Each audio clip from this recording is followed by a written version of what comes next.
In problem 5, we are asked to simplify an expression. Now I want you to notice that there's no equal sign. So since we don't have an equal sign, we're not solving for x. So our final answer is still going to have the variable in it. If this was equal to something, then we're going to get x by itself, and we're going to figure out what x is equal to. That's not the case. This case is we're just trying to take something that is maybe a little bit larger and just trying to break it down. So as we've discussed in class, when you've got a negative underneath the square root, we can get rid of that, or we can remove that by writing the I on the outside. Remember, I is equal to the square root of -1. So what I'm really doing is I'm going to rewrite this as the square root of 12 times the square root of -1. And we've discussed why you can split up multiplication using, you can split up multiplication with square roots. So if you have multiplication underneath the square root, you can go ahead and you can break up the square root. Let me discuss why that was the case. So here, in this step, you don't have to write down.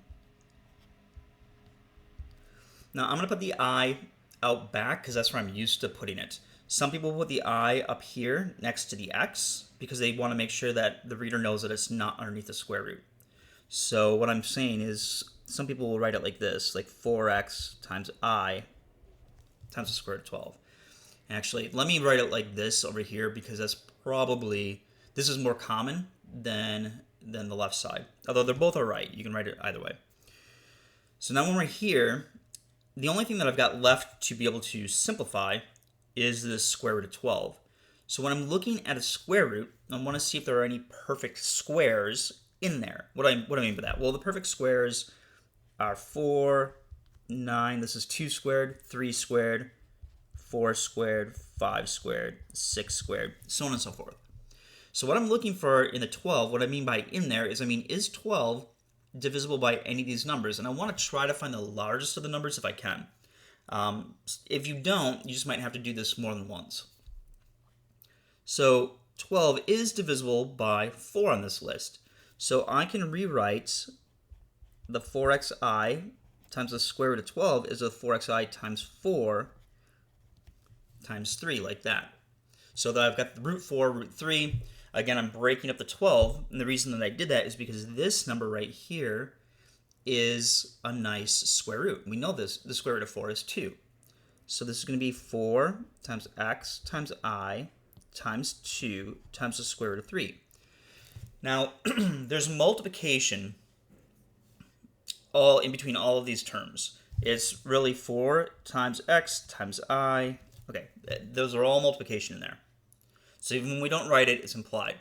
So because it's multiplication, we know that 2 times 3 is the same as 3 times 2. It's commutative. So that means that I can take this 4 and this 2, and I can multiply them together to get 8. And this is our final answer right here. So we've taken the expression, we've simplified it. We've taken something and we've rewritten it into what is a common way for mathematicians to express an answer. All we did here with this square root is it's just like when we had square root of 12, and we broke it down into 2 square roots of 3. It's like taking a fraction, like 2/4, and making it into 1/2. We're just rewriting it in a more convenient way. So again, this is our answer. This is how we went ahead and broke it down. Notice that our answer still has an x in it because all we're doing is simplifying.